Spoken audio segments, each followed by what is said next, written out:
That's the secret to like life, right? Is getting out there and like putting yourself out there. So that's the kind of work that I'm uniquely good at too, is getting out and networking. It's probably my only superpower, honestly. And so like once you teach them these things, they don't do silly stuff. It just is educating, train them that way.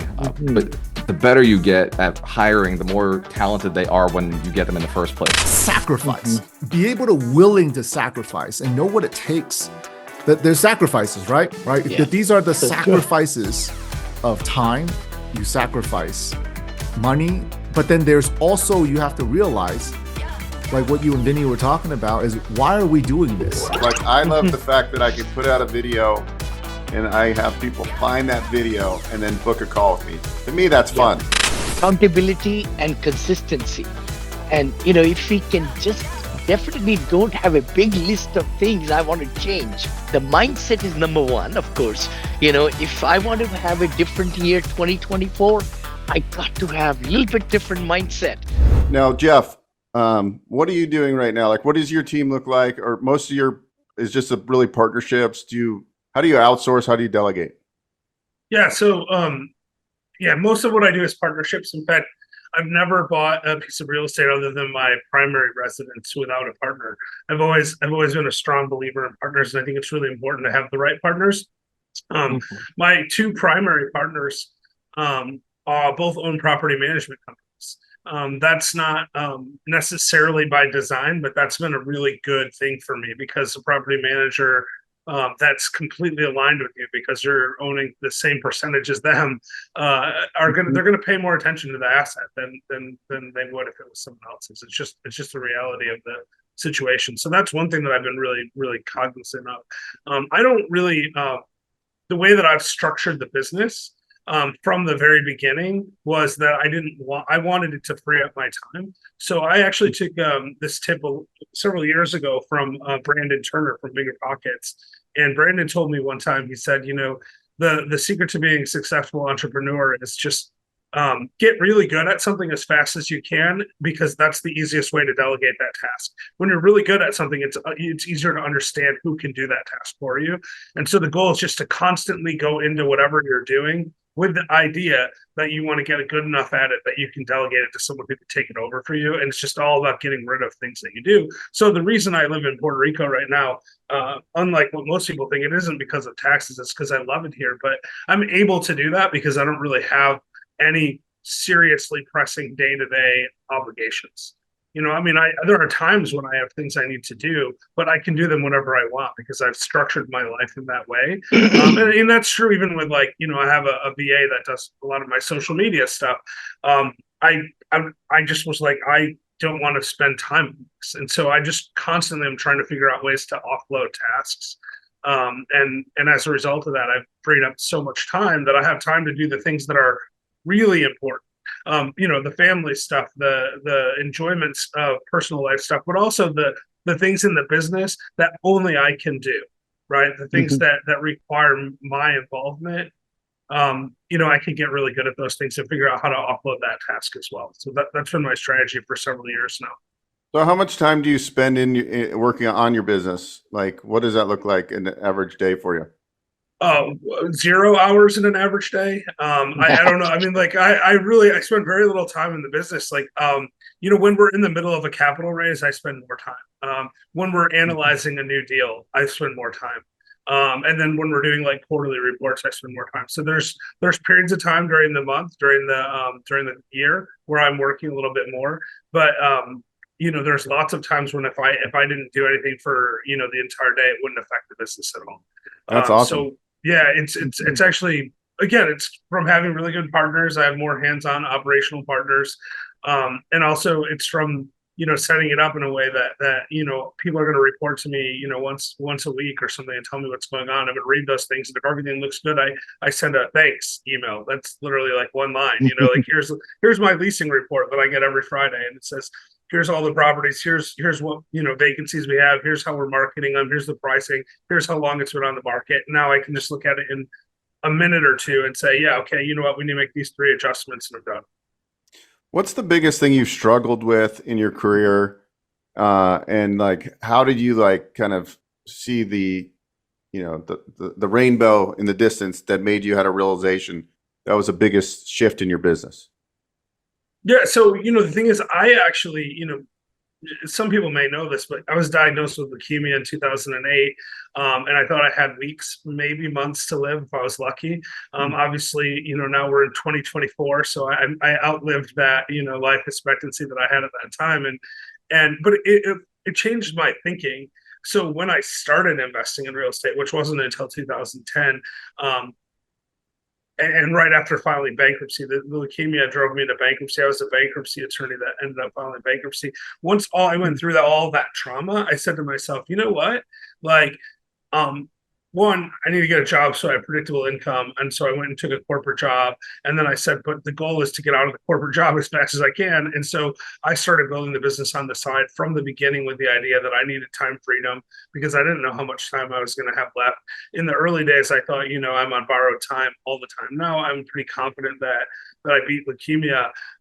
But it's still a ever-present thing. I even just last week I went for my annual appointment, and I get a little nervous when I'm sitting there waiting for my final blood results and say, is it okay? But because of that daily reminder that I had for so long, taking chemotherapy, doing all the treatments and doctor's appointments and stuff, I just always wanted to structure the business in a way that wasn't taking a lot of my time. Thanks. That was good. Beautiful. Yeah, Beau, Vinney, I was going to ask you, brother. I know sure. you've been asking. Yeah. So please tell us, answer to your question. Yeah.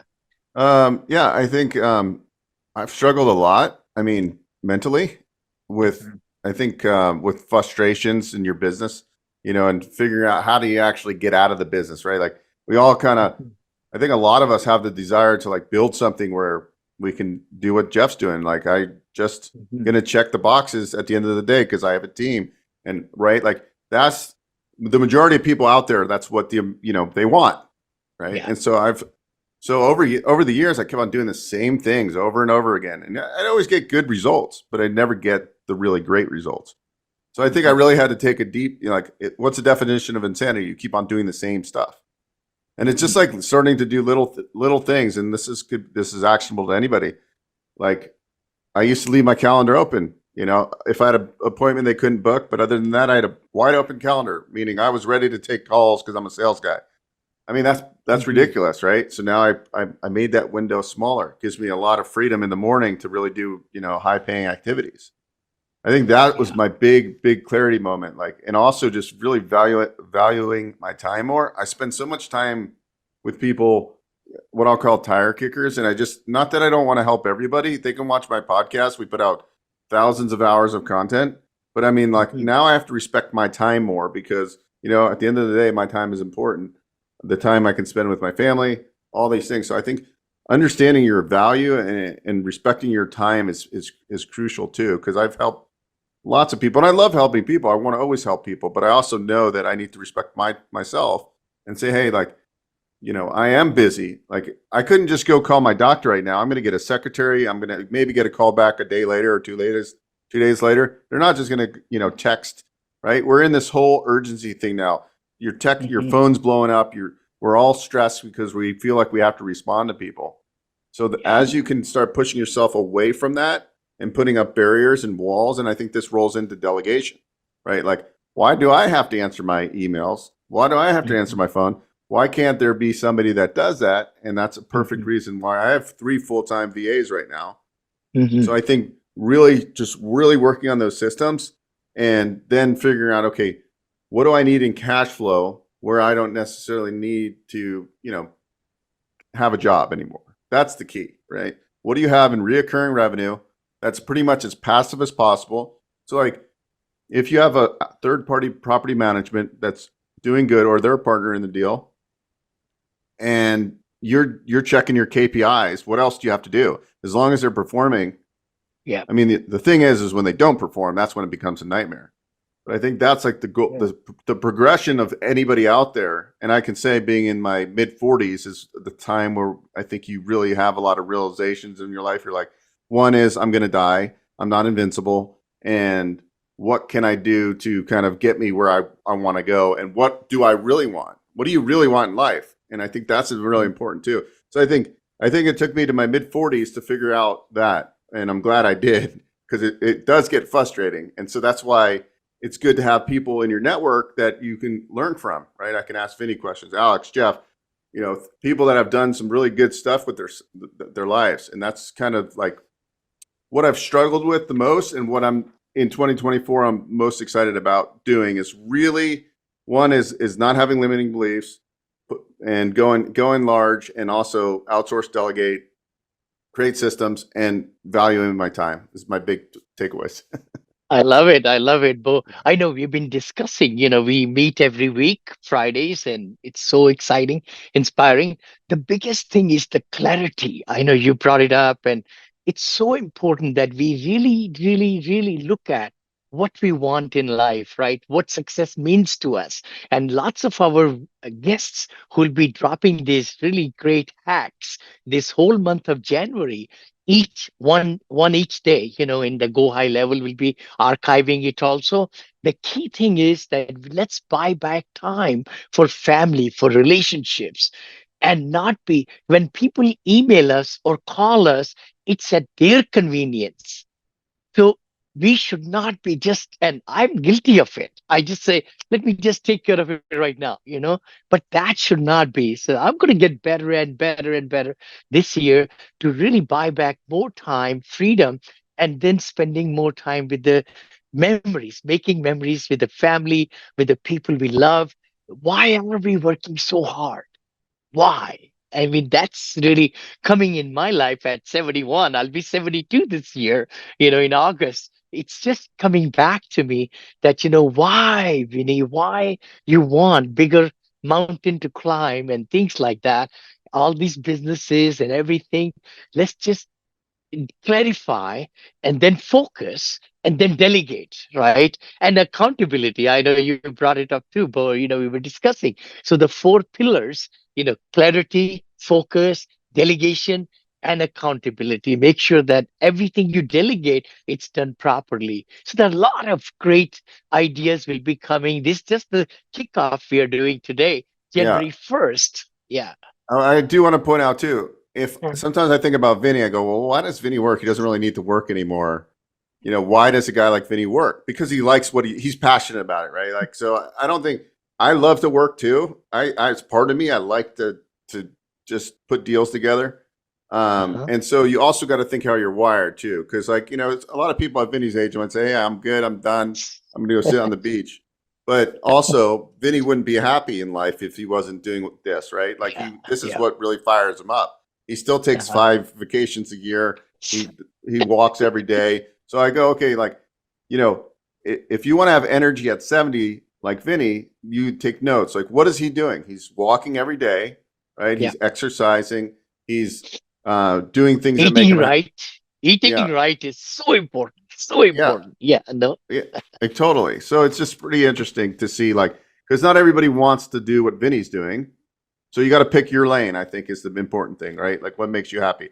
Like, I don't know, Jeff's probably never really going to do a huge syndicate, like a $50 million deal. He likes to pay in the 1 to 5 space and he only needs a couple investors, right? Versus Vinney's kind of like doing huge deals that, not everybody wants to do that.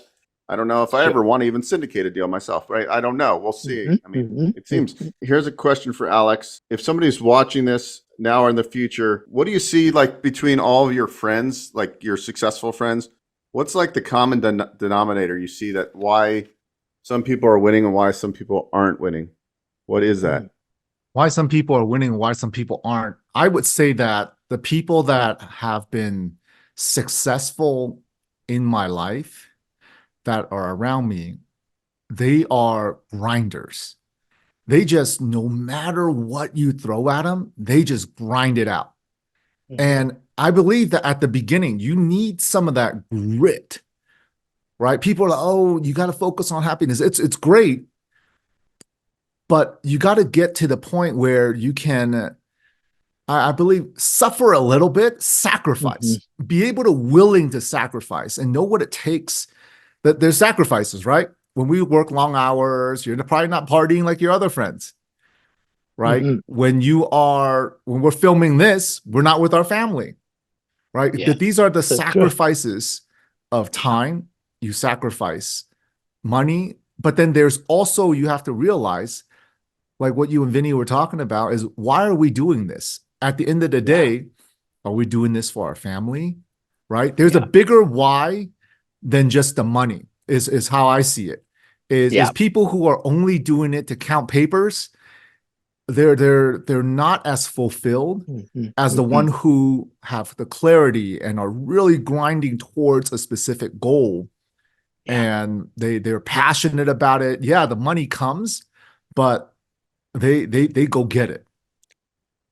Thank you. So true, so true. We love life. I was going to say that. I think for us to really be happy in every aspect of our life, happiness, or really making sure, again, it just comes out to clarity. At the age of 71, I mean, that word clarity, which, Beau and I have been talking, Beau, thanks for introducing that word, because I was saying focus. But focus on wrong things can get you in trouble. Focusing on wrong things will take you down. Focusing on wrong things, but the clarity is so important. And the why, like you just said, Alex, I mean, the big thing is probably now, 2024, as we start the whole year, please let's everybody take some time and on a plain sheet of paper, just start again and why. And then I think by really understanding the why will come the answers.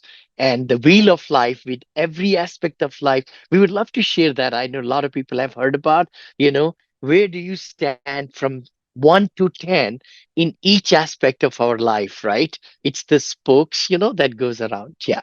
Please go ahead. Yeah, I want to circle back to Jeff now, because Jeff, okay, you're in your 40s. You're what I would call financially free. You got enough cash flow to live, and you probably don't. You could live a good life without ever doing another deal per se, right? Maybe do some 1031 exchanges. Talk to me about like the journey getting there, because I think like people hear that and they're like, well, that's Jeff, and I'm not. I'm doing my first deal now, or I'm doing my second deal, or I'm launching a business. Would you say that you had a lot of grit starting to get this thing going? I mean, like, somebody that's working a W-2 job makes 70, 80 grand a year, 100 grand, barely getting by, right? Living in an expensive area. They see a guy like, they hear that like, oh, well, I'm live in Puerto Rico and I don't really need to work. I do, check-ins and that kind of stuff. They get kind of like disheartened, like I'll never be able to do it. But I think it's like the iceberg, right? Like nobody knows Jeff's story it wasn't overnight that you built this. It was a 18-year, 16, 17-year career of building and stacking deals. Just talk about, how you were able to parlay these deals and grow the trajectory to get where you're at today. So the thing is, like, it all ties back to what Vinny and Alex were just saying, right? Like you have to do something you're passionate about because you're going to put in long hours. I was a weirdo. When I was 15, I would sneak out of my room late at night to watch late night television, and not what people would think. I was watching like infomercials on how to buy real estate with no money down by Carlton Sheets. Like 15 years old, I begged my parents to buy me this infomercial so I could, the course, so I could learn about buying real estate with no money down. And when I was 17 or 18, I would drive around town and I would look at rundown buildings and think about how can I buy this? How can I figure this out? Like my whole life has been about focusing on real estate. And I mean, thousands, probably maybe tens of thousands of hours studying real estate books, listening to podcasts, going on podcasts, doing things like we're doing now. And every time I'm always listening, what can I learn? How can I get additional information? And how can I make my business better? And that was the starting point, right? That's just the foundation stuff. And then on top of that, I had to figure out how to get that first deal, and I said I went bankrupt in 2010, right after I got sick. And I bought my first piece of investment real estate in 2011, right? I went from bankrupt to being a real estate investor, no credit, no money. And I'm like, I need to figure out how to make enough money to get that first investment. And then once we did that, it was like, okay, I'm going to do another one, and I'm going to do another one. And the reason I was able to do it is because I stayed on it the whole time and I kept looking for deals. I spent my spare time, lunch breaks at work, looking at MLS, all that stuff, right? When I quit working my corporate job, I wanted to get into, I had to have about 56 units of single family houses at that time. When I quit working my corporate job, I started driving Uber around Chattanooga to learn where all the apartment buildings were. I thought, if I ride around and I'm driving around in a Mercedes S500, and picking people up at apartment buildings and dropping them off at their work and stuff like that. And whenever I would pick someone up or drop them off in an apartment building, I'd say, "Hey, tell me about the apartment. What kind of amenities do you have? What do you do? Like how long have you lived there?" Like, I'm trying to learn about real estate all the time, because I really believe to be successful in any kind of business, you have to look for what I call asymmetrical risk and reward. And the way you do that is you get compensated for, all returns are a function of two things, right? The risk-free rate of return and then a market risk premium. That's 100% of your return. And so you're going to get compensated for the risk that you're taking. And the trick, I think, is to reduce your personal risk and still get compensated for market risk. Then you have an asymmetrical return. You're getting a better return than the actual risk you're taking. And one of the ways you do that is really learn a lot about the market, really learn a lot about the asset class that you're in. You said earlier, I might never do $30 million apartment deals. That's true. I might not. But the reason I do the deals that I do now is I understand them really, really, really well. Yeah. And I think if I understand it really well, I'm getting paid market risk, but I'm actually taking less risk personally to do that deal. It's one of the reasons I like that particular asset class. That's one of the reasons I'm in Puerto Rico now. I've been studying the market in Puerto Rico for 3 years. I think there's a ton of opportunity here. And I recently began the process of starting a couple of businesses here on the island because I've been here long enough to start to get to that point where I feel comfortable.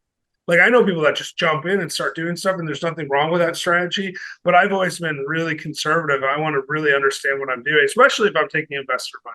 If I'm taking my own money, I can take a lot more risk than I can if I'm taking, Beau's money or Alex's money or Vinney's money. Or wait, we have a new person joining us today, although he says it's Vinney Chopra, but I know it's not. I would love to welcome Gualter Amarelo. We do Abundance Mindset on every Thursday morning live show, which is, we've been doing it for about a year and we'll be continuing 2024, 25. We are in the process of making 100 millionaires, and that's the key right there. So we have been really fortunate. I've been fortunate to really get inspired by Gualter, and we do a lot of things together. Like Beau and I do show on Fridays, and then on Wednesdays I'm doing mentoring the youth show, and then we are starting a new show on Tuesdays. Vinny's got so much time. What to do? That's called Desi Money. So Desi Money Desi means Indian, by the way, and Pakistani and South Indian. So we are starting a new show, Farooq and I, on Tuesdays. It's called Desi Money with Vinney and Farooq, which is going to be a show in our language, and we'll be inviting guests in regional languages and so on. So cool. welcome, Gualter, brother. So let's ask Gualter some questions. Yeah, I got one right here. I'm going to serve him up here with a question here. All right. In 2024, what tools, software, or processes are you most excited to implement in your business for this coming year, and why? So there are a few, and I think everybody right here in this call and everybody listening right now is getting into AI. It's a huge opportunity for all of us. For us in the real estate space, AI has a little bit of a different purpose for our business, right? You think about like tenant management, we're all using software to manage tenants. So I am very satisfied and interested in Appfolio, Buildium, and those two are the primary ones we're using for our property management, but there's some new updates that are coming to those.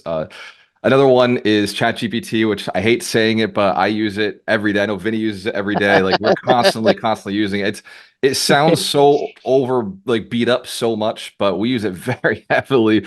So I have to admit it. And Opus Pro, which is one that Vinney told me about, it chops up our videos. So even though it's not really like real estate related, it kind of is, because capital raising is all about who knows you, how many people, understand what you're doing. So we all have to kind of teach and train in order to raise more capital. So Opus Pro is just, so I thank you, Vinney, for sharing that one with me. I actually shared that with Vinney, so you connect me. And I got that tip from one of Evan Carmichael's, who's a big YouTuber. I think some of his, very big YouTuber. I'm in one of his groups, but anyways, he's a big YouTuber. And one of his guys told me it. about Opus Pro, which is amazing, right? And that I think that's It the is perfect point. beautiful. I want to say, Jeff? there's a really critical point here, Beau, is, we just went on this chain of who told what to this.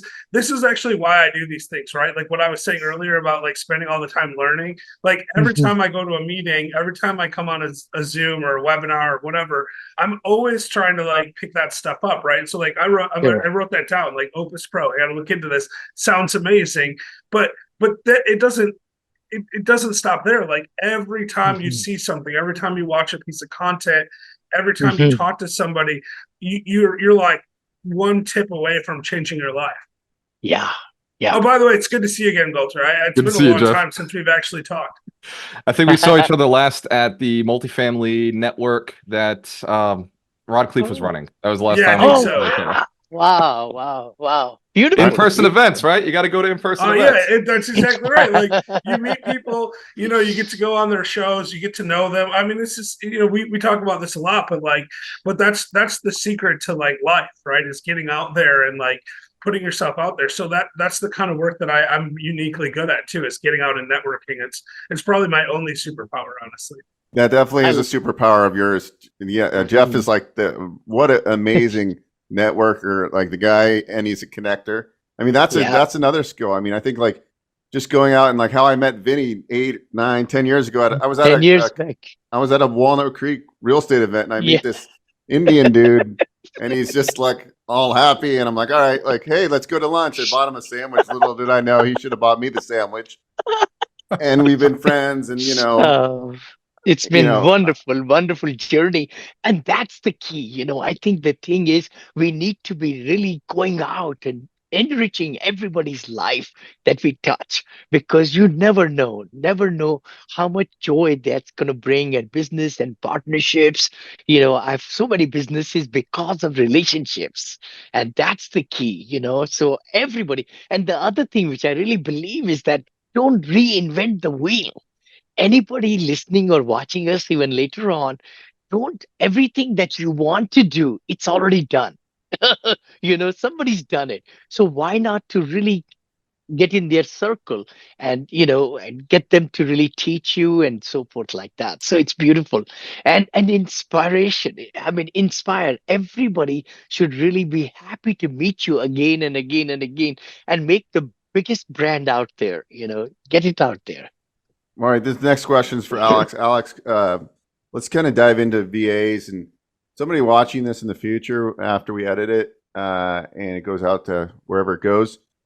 Everybody is now the buzzword is VA, right? Everybody get a VA. Right. But let's kind of break down what we could be using a virtual assistant for. I think a lot of people just don't understand, like pretty much you can outsource your life. There's people that have people doing their VAs doing their bookkeeping, paying, ordering food and things. Just kind of give us open our minds to like what VAs could be used for efficiently for relatively low cost. So that's a great question. What could VAs be used for? The question really is, what can you not use a VA for? So many people think VAs as transactions. Making love. We can't use VAs. Okay. There you go. That's one thing, right? One thing. See? But you look at it this way. Most people think of virtual assistants as transactional. Oh, they made a logo for me. They created a newsletter for me, right? I teach clients to look at VAs as transformational. They're part of your company, right? They have to know your mission, your vision, your core values, what you stand for. Now, when you first hire a VA, people are asking me, well, Alex, what am I going to have my VA do? Well, first off, we need to be smart enough as business owners to understand we can't do everything. Yeah. What are we doing on the computer or on the phone that could be delegated?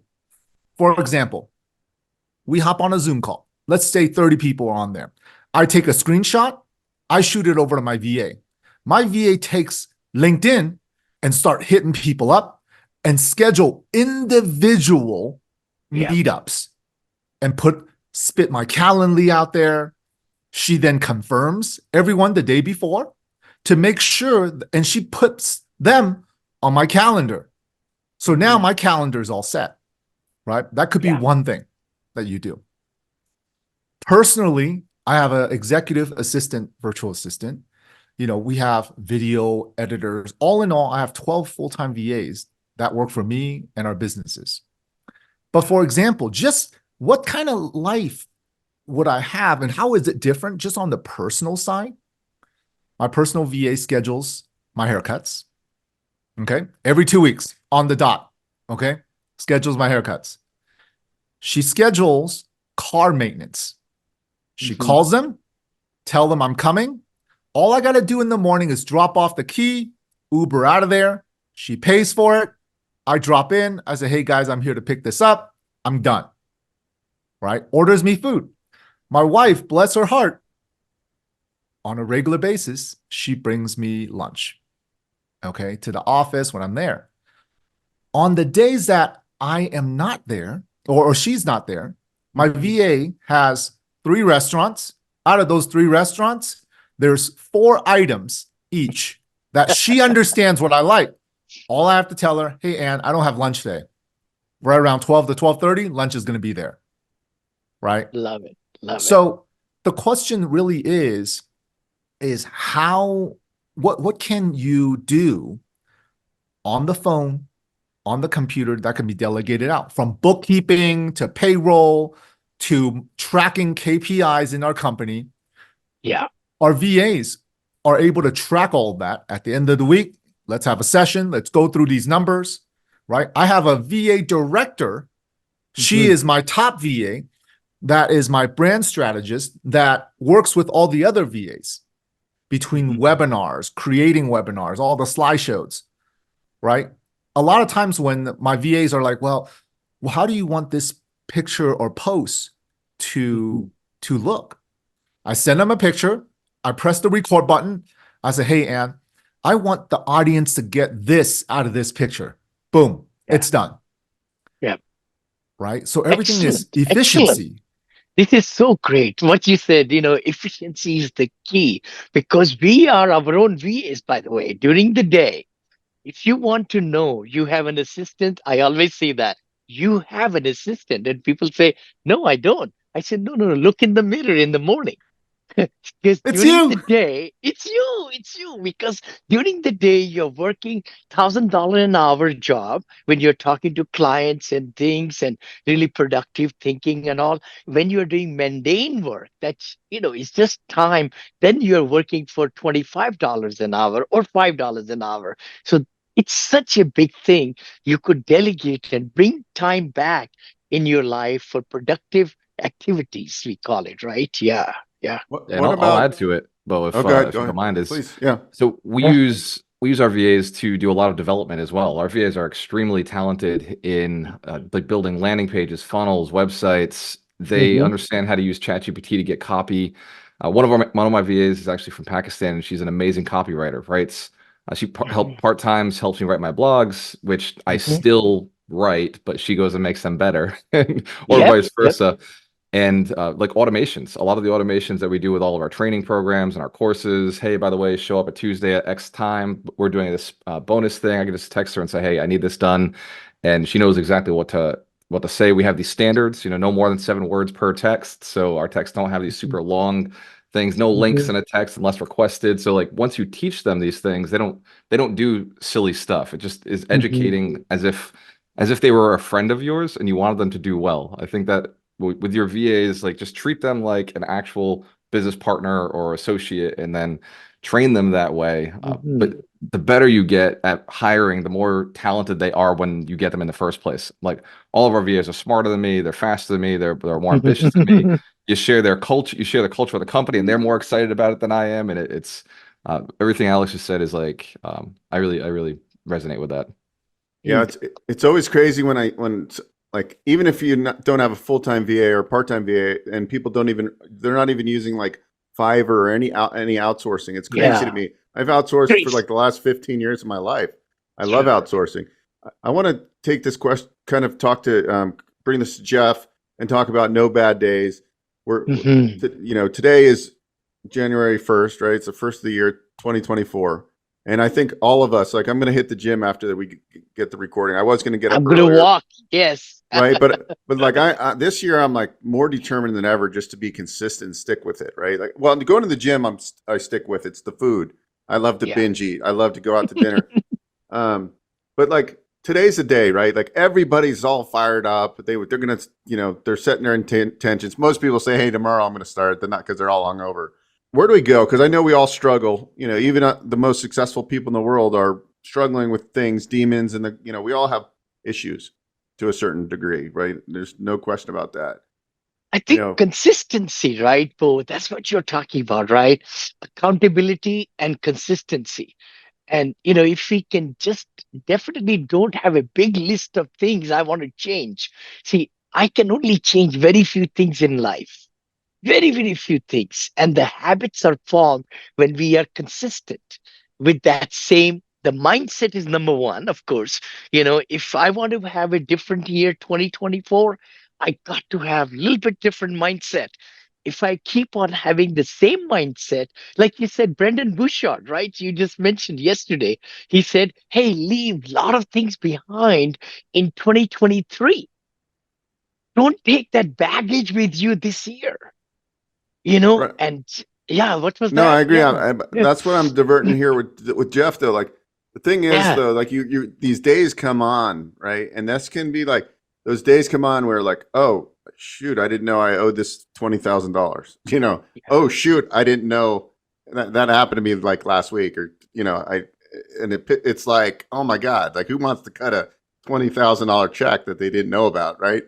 Yeah. And then I'm having problems with the property management. Those days come in, Jeff, and like you could easily have that ruin that day, the next day, the following day. Yeah.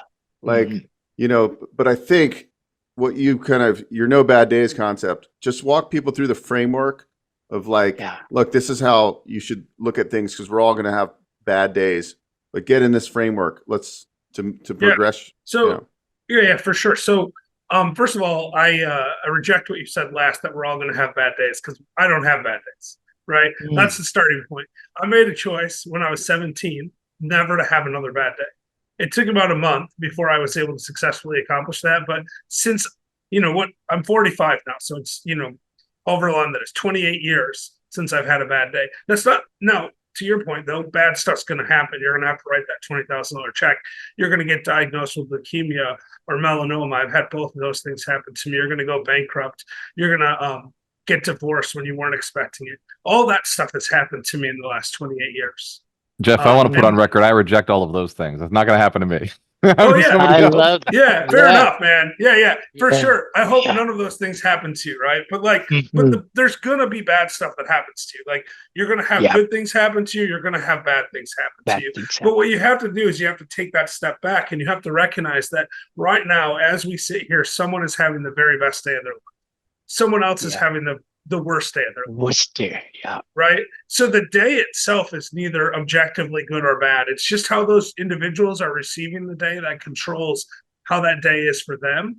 And so once you recognize that, it becomes free. There's this concept of radical responsibility. And the idea is, and I got this originally from, I've thought about it this way for a long time, but I think Hal Elrod has this quote that really clarified it, right? So Hal Elrod wrote, the moment you accept 100% responsibility for everything in your life is the moment you can change anything in your life. And for me, that sort of underlines how it is. I got diagnosed with leukemia. That's objectively not a good thing, right? But I had a choice of how to respond to that. I could have crawled into the corner and died. I could have let it ruin my day. I could have let it ruin my week. I could have done all kinds of things. But instead I said, okay, all right, I have to deal with this. How do I turn this around? I remember the first night I was in the hospital about 10 o'clock at night when I was first told I had leukemia.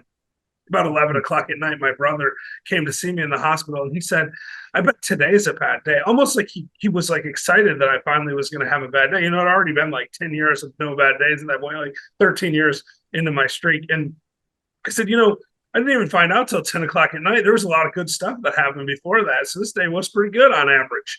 And the next day was a little bit harder. Then the whole day I knew I was having, I was having leukemia, and I thought I was going to die. My white blood cell count was 258,000.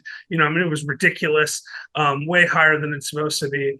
And there was a shift change about 1 o'clock in the afternoon, and this nurse walked in and she looked at me and she said, "Oh my God, Jeff, I'm so sorry to see you here." And I went, "Oh my God, Shelly, I'm so happy to be here." Because it was a babysitter of mine from when I was a child that I hadn't seen in like a decade. And I was just like, wow. I'm really excited to see this person right now. And, you might say, well, that's ridiculous. Like, on one hand, you have leukemia, you think you're dying. On the other hand, you see a childhood babysitter. Like, how can that be enough to make the day good? But the thing is, it felt good in the moment. And if I want to be objective about it, when I look back at that day, that's probably the most important, best day of my life. Because one, I learned that it didn't matter what was going on in the external stuff. It was all about what was going on in my brain that mattered. And that clarified it for sure that day. Because if you can go through that, you're not going to have bad days. The second thing that happened is that's the day that changed the course of my life. I would never be here on this Zoom right now with you guys if it wasn't for that day, because I would be a reasonably successful bankruptcy attorney in West Michigan. And now I'm a very successful real estate investor, and I live in Puerto Rico, and I don't have to worry about anything really. And like Beau said earlier, if I didn't want to do anything the rest of my life, I wouldn't have to. I don't think that wouldn't make me happy. People like us, all the people on this call, aren't going to be happy if there's no magic point where you're like, oh, I'm successful now, I don't have to work anymore. Because if you do that, you lose the drive that made you happy in the first place. The reason we're able to become successful is we have a focused goal that we're trying to achieve. Now, we might shift what our goals are. I shifted to doing more writing and more podcasting and more motivational speaking, and less real estate. But I'm not. I have to do something with my time. I have to be producing something that's going to benefit myself and benefit the world. Because the thing is, I really believe that there's only one of me, and if I don't do the things that God put me here to do, I'm cheating myself. But I'm also cheating my family, my community, and the whole world of whatever great things I could have done. So that's why I came up with that billion good days goal. I don't know if I'll achieve it or not, but if I can make one person have one more good day, I changed their life. Yes. And if I change one person's life, I've changed the world. And if I can do that 1 billion times, that's amazing. And it's a ripple effect, right? Like, Vinney's going to go tell people, hey, you don't have to have bad days. Somebody watching this video who I've never met is going to say, you know what, I'm going to try that. And maybe they only have 20% more good days. It doesn't even work completely. It's still more good days. And, I wish there was a way I could track it. I've actually been working on an algorithm and a new website that hopefully will give us a little idea. I mean, it's never going to be 100% accurate, but very soon I'm going to have a website out, 1billiongooddays.com. I mean, I've already registered it. That's awesome. Awesome. So beautiful. I know we are towards the end of our hour. Love to have any last comments, Brother Gualter, Brother Alex. I have one more question for the group, each of them. Gualter, we'll start with you if you don't mind. What has been kind of any mentors in your life or books that really kind of changed you? Any courses or anything that you've done over your career that really you would love to tell people, hey, this is amazing. Start with this book or start here. There are 5 foundational books that I think are absolutely necessary for anybody who's looking to get into real estate or just financial freedom. And those 5, they start in specific order. So the first one everybody's read is Rich Dad, Poor Dad. It kind of brings you into the space, opens your mind to the concepts of, leverage, liabilities, debt, assets. The second one is Richest Man in Babylon. It's a more principle based. You get to a little deeper into the savings, into the making money, into the love of work, like being passionate about work. And the third one, once you've kind of gotten into that area, you start getting into mindset, which is Secrets of the Millionaire Mind by T. Harv Eker. That book really talks about the 17 principles of money, like how money works and the mindset, the blueprints, the reasons that your childhood was framed you to be at this level of income instead of where you want to be. Then as you start getting deeper into that's a very tactical book, you shift into the next one, which everybody in this call has definitely read, is Think and Grow Rich by Napoleon Hill. That book is fundamental. Every millionaire, every multimillionaire, every billionaire on the planet has read this book, but you're not ready for it until you've gone through these other ones, because these other ones kind of like tease that things are wrong, like there's a better way to do things. They're very physical world based. And then once you get into Think and Grow Rich, it's like really, up there in this like crazy mindset. Half of this doesn't even seem believable. And then the final one is The Science of Getting Rich. And The Science of Getting Rich by Wallace D. Wattles is kind of the book that all of these books were based off of. He studied Emerson, and Emerson was kind of the beginning of all of it. So those 5 foundational books have actually transformed my life, with the last one being the most important to me. But in business, the final book I'll give you is The One Thing by Gary Keller. I go back to it, and every time I go back to it, I face palm myself. I'm like, man, I can't believe I missed this again. Like, how I got to go back to the basics. What is the one thing I can do today, such that by doing it, everything is easier or unnecessary? And then there's Vinny's books. Love it. Positivity Brings Profitability.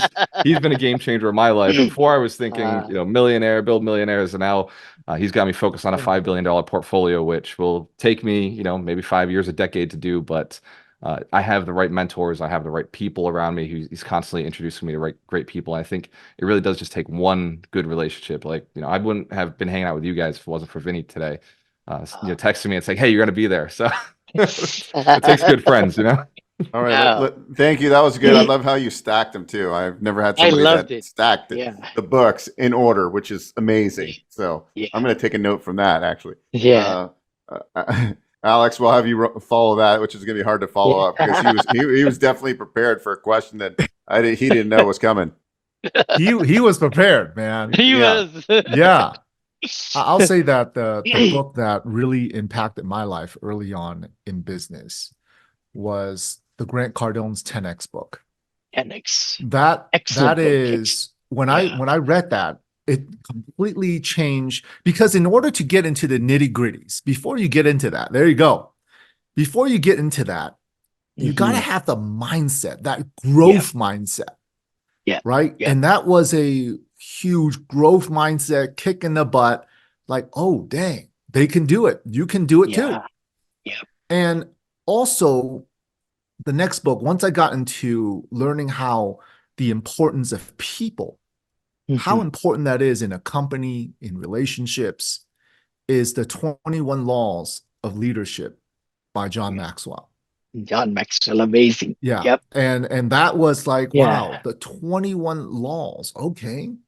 Yeah. And I started diving into each law, and there's the law of sacrifice, that we talked about is in there. Right. But that allows me to lead people better, to become a better leader. I'm sure if Jeff wasn't a good leader, he wouldn't be able to work out of Puerto Rico. Right. And all of you guys as well wouldn't be able to operate the businesses that you guys are operating. So those are like my top 2. Awesome. Let's roll this question to Vinney, and then we'll finish with Jeff. Love to. 2 books which really have impacted. Well, there are so many of them. W.J. Schwartz, Magic of Thinking Big. I could go back, of course, Dale Carnegie's, how to influence people and win friends, right? I think that's the one. The Power of Now by Eckhart Tolle, and Miracle Morning by Hal Elrod. I think there are, again, amazing books we have been discussing. That's on top of, and then, of course, so many other mentors are there, right? Let's go to Jeff, brother. You want to add some? Yeah. Sure. So you guys have I gotta add the mentor that Vinney forgot to mention, Dave Lindahl, right? Dave Lindahl, the first guy that you spent 6 figures 2 with. Books. 2 That's books. right. Oh my gosh, Multifamily Millionaires, Dave. Great book, brother. And then the other one was Emerging Markets. I remember I highlighted it totally 17 years back. I mean, that got me into this whole, multifamily syndication. Jeff, go ahead, bro. Yeah. So okay. It's really hard to follow up on all that, because you literally named like every book that was mentioned, I've read, and I endorsed them all. Like every single one of them. So I'm not going to say anything about those, but for me, a book that wasn't mentioned, Vinney, and I don't think told you this, but I'll tell you it now, was the Syndication Made Easy book that you wrote. Because I will tell you, I got into syndicating because my partner Brian and I were talking about your book. I didn't even know what syndication was. He said, you need to read this book. He handed me a copy of your book. I read it and said, first of all, I need to be friends with Vinney Chopra. He sounds amazing. And number two, I need to get into syndication because this is a way to expand my business beyond what I'm able to grow right now. We had a few small apartment buildings then, but we didn't have, the portfolio I have now. And I wouldn't have it if I didn't learn about syndication from your book. There's one other book that I'd mentioned as well, and that is Crushing It in Apartments and Commercial Real Estate by Brian Murray. That book fundamentally changed how I thought about real estate. It's what caused me to make the transition from single family to multifamily and commercial properties. Once I wrapped my head around that inverse relationship between cap rates and value, I said, whoa, this is like, I can do the Burr strategy on like on steroids with small multifamilies by buying these things, lowering the expenses, raising the income, and then refinancing and just repeat it over and over again. And that concept plus the syndication concept together changed the way that I invested completely. So thank you for writing that book. Oh, no, thank you. And, I will say to everybody watching us, listening to us, you could do wonders by helping other people, family, friends, everybody. Don't be really thinking that syndication is a bad word. It's the art of just getting friends, like-minded people together to do bigger things, to buy bigger things, and then you can make high returns for yourself and them actually, because 80 to 90% or 70% of the upside goes to your friends. They will thank you so much for it. So thank you, Jeff, for saying that. The art of raising money is amazing. Go ahead, brother. That would be a good book title too. The art of war, but the art of capital raising. It would be a great book with Vinney with the samurai sword, like a shadow. So I'm going to talk about some new books. Alex Ramosi, I think this guy at 32 or 33 years old, this guy has a marketing brain. I enjoy marketing, branding, and I love catching fish. So that's where I get the most joy. Yeah. I get the most joy from catching fish. And so I love the fact that I can put out a video and I have people find that video and then book a call with me. To me, that's fun. I call that hunting and fishing. So I like this book, going to keeping it simple, keeping your funnel full, and closing deals, right? Because I'm more in the sales line of, I own real estate and businesses and stuff, but I do sales for a living. And I don't even call it sales because I just educate people and they buy shit, or I help them facilitate stuff. So that's a great book. And the other guy I follow that I really like recently, his name is Daniel Priestley. He's got a book called Oversubscribed and a book called The Key Person of Influence. And I really base my career now as a key person of influence and doing events. He used to do a lot of introductory events and have big, it's how he made his living. Anyways, a really sharp guy to follow. But as you can see, most people on this panel are listening to books or reading books probably weekly, right? And so I think that's another big takeaway. Look, there's so much information. You can go to YouTube and you can binge somebody that's really smart, right? And you can binge them for 2 or 3 days. You can pick up a concept. You can start businesses right now. It's just an exciting time. And so that's why Vinney and I came up with the Crush 2024 idea. It's just really we've got a lot of smart friends. We've got a lot of people that enjoy sharing information, right? This is like the old times, when you go to the powwows and you would share, where the buffalo are. This is kind of what we're doing right now. This is just the beginning. But look forward to, please register. If you're listening to us, you haven't registered, we would love to drop your email, that video clip, one every day. So 31 video clips, and maybe we'll continue it in different random ways or different editing in February also, because to form the habit, we need to look at it consistently. We got to practice. We got to clarify, focus, and delegate to make our life rich. Why don't everybody where can people follow you at? And then we'll conclude. Yeah, we'll wrap it up. Yeah. Easiest place to find me is you can go to alchemistnation.com, register for free. I'm on there all the time, or just Facebook. Type in Gualter Amarelo. I'm the only one out there aside from my dad. So the one with hair is not me. The one without hair is me. Okay. Yeah, you can find me on Facebook, LinkedIn, all the social media platforms, really.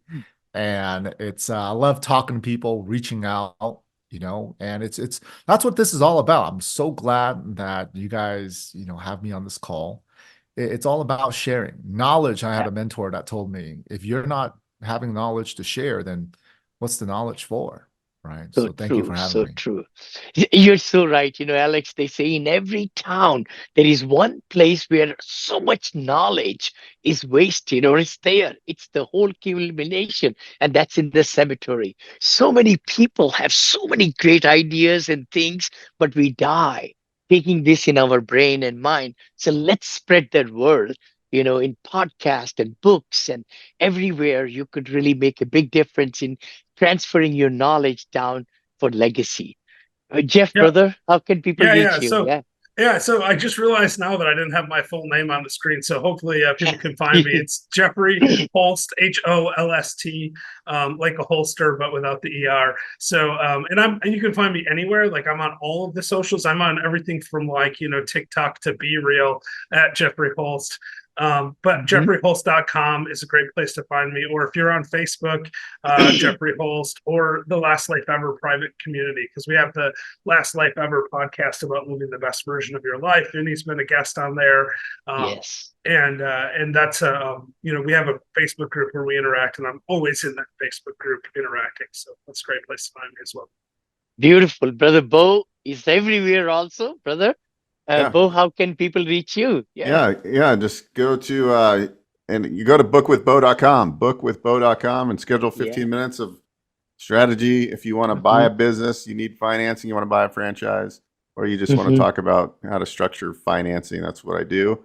And I got a podcast on YouTube, which is Investor Financing Podcast. And I'm coming out with the second one, which is called Own a Business Today Podcast.